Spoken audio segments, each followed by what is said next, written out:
welcome back to my channel. I am Corey, CV Sahara. It's too damn cold to have my jacket unzipped. This video is going to be outlining Jeep Beach Jam.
Jeep Beach Jam is a Jeep Jamboree down in Panama City Beach, Florida.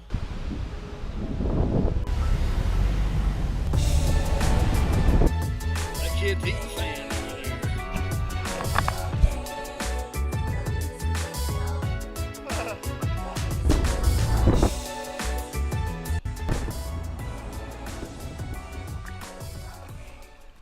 Which is a beautiful place on the Gulf Coast. If you're not from the Southeast, then you've probably heard of it, but you may not know much about it. Pretty big vacation destination though for people around here because it's very quick to drive to. It's a pretty nice place. And it's grown each year. I've gone 3 years. This will be my 3rd year. I've gone 2 other years. I didn't get to go last year because of some work things I had to do, which aren't going to be a problem this year. We just got done registering for this year, and it's going to be a pretty big deal. We're going to have a lot of fun, and we're going to have several Jeeps down there with us. I'm taking the old girl. We're going to have 3 or 4 Jeeps going with us, mostly TJs, which is, you know, kind of a big deal because most of the Jeeps at these new Jeep Jamborees and Jeep Beaches and things are all JKs. So we're going to have some TJs with us, maybe even a CJ or 2. So it's going to be a pretty good time. So Jeep Beach Jam is for a week in the middle of May. So it starts on May 14th and lasts through I think the 19th. We're going down there. We'll get down there on the 15th and we'll leave on the 19th. But fun time at the beach and just a good time all around. They have parties to go to at local bars. They have daytime activities, poker runs, scavenger hunts. Of course, there's the beautiful beach down there. They have a huge vendor fair. They have concerts to go to, and all that's if you sign up and register your Jeep and show up. Plus, I mean, there's probably going to be 3,000 or 4,000 Jeeps there. I think the last time we went there, a little over 2,000. That was a couple years ago, and it's gotten a lot bigger each year. I want to make my Jeep the best possible Jeep it can be to go down there, kind of show off a little bit. There's going to be some monster Jeeps down there with tens of thousands of dollars put in them, and my Jeep is not that Jeep. I don't even have $10,000 in my Jeep, not even close. But I still want to represent kind of what we do, what I do here on this channel. Let's talk about a few things that I'm going to do to get ready for Jeep Beach Jam. So what I plan on doing is a video series and putting out a video about once every week and a half of something I'm doing for the Jeep to get ready for Jeep Beach Jam. It won't be anything hugely technical, so it won't be like some of the other videos, but it'll just kind of be the journey to getting this Jeep ready to go. And also probably some friends of mine's Jeeps and some other Jeeps that are going. We'll probably do some work on some other things too to get them ready to go too. So let's take a quick stroll around the Jeep and see what all kind of I plan on doing. All right, let's start with the exterior of the Jeep. First thing I'm going to do, I've talked about in other videos, is take the rocker panels off, rear bumper off, and the rear tire carrier, and strip them down and paint them to where they're nice. You can see my paint's chipping off of them. They're old and they need some paint. The next thing I want to do is build a new front bumper. Now I want to build a bumper that's very similar to this one, but a little bit more sturdy, a little bit nicer.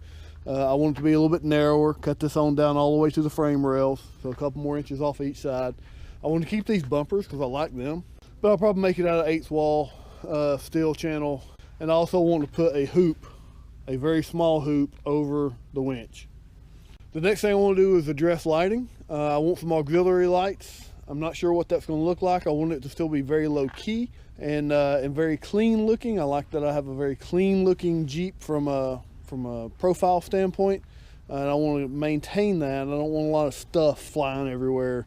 That's some people's style. That's just not my style. So, but I do still want some auxiliary lights, so I've got to figure that out. I'm not going to do a light bar. I got nothing against light bars, but it's not my style. But I do want to do some LED auxiliary lights. I want to do a total Jeep touch-up, which means taking off little brackets like this and repainting, getting new or painting bolts back to black, getting any rusty bolts handled, painting things like windshield wipers, getting rid of random brackets like this that I don't use anymore, and just cleaning everything up and making it look a lot better. My paint is terrible, but this black will get a pretty nice shine on it if I just do some small things. Once I do all the touch-up painting and everything, then I will do a total detail, a multi-step paint process to try to make the paint as nice and shiny and deep as it can possibly be.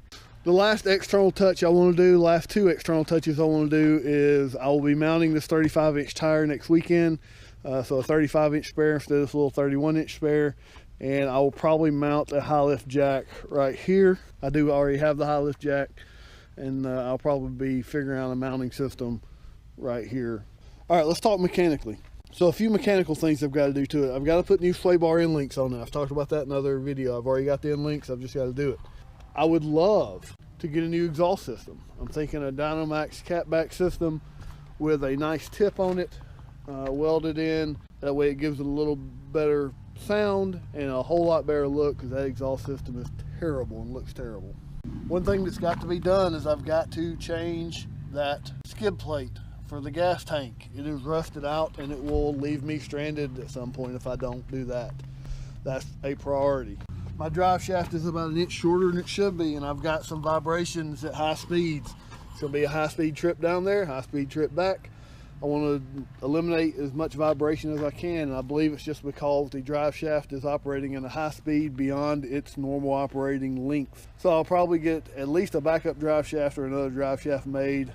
Talking about making the drive down there better, I need to get a new Speedo gear that matches. I need a 39 tooth gear. So we'll look at doing one of those, and I'll show everyone how to change that out. Interior wise, the big interior ticket item that I want to do is I want to remove the entire roll cage in one big piece and repaint it. What else interior wise?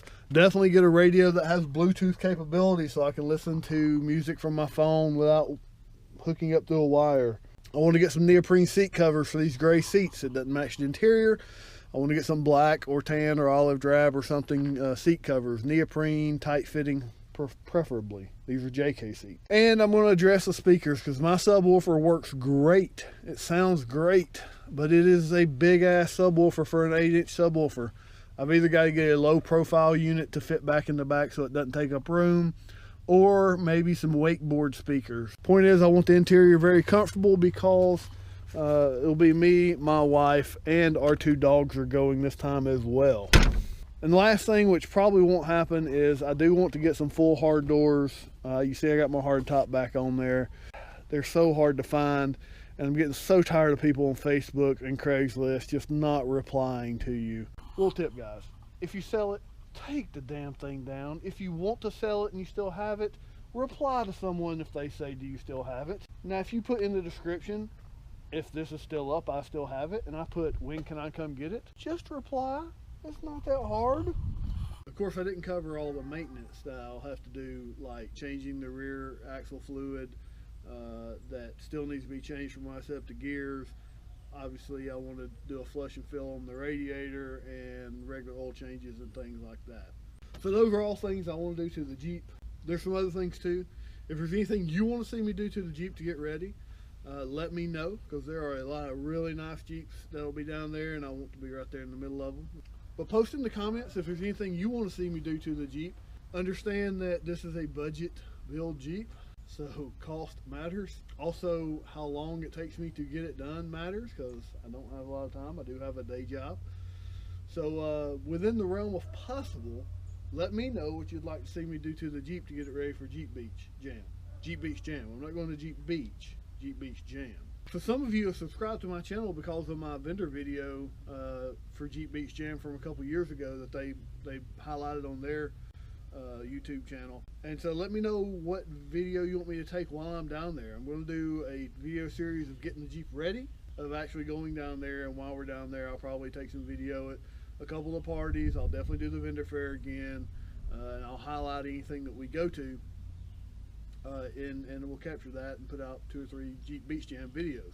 Needless to say, I'm so tired of this cold weather, and I'm pumped and ready for May. Let me know in the comments if you're going. Let me know in the comments what you want to see done to the Jeep. Please hit the like button if you want to see this video series, and don't forget to subscribe to me if you haven't already. But guys, hit me up with any questions. Wish me luck as I try to get this Jeep ready. I hope you like this video. I hope you'll stick around for the upcoming videos of me doing some of this stuff. Have a great day.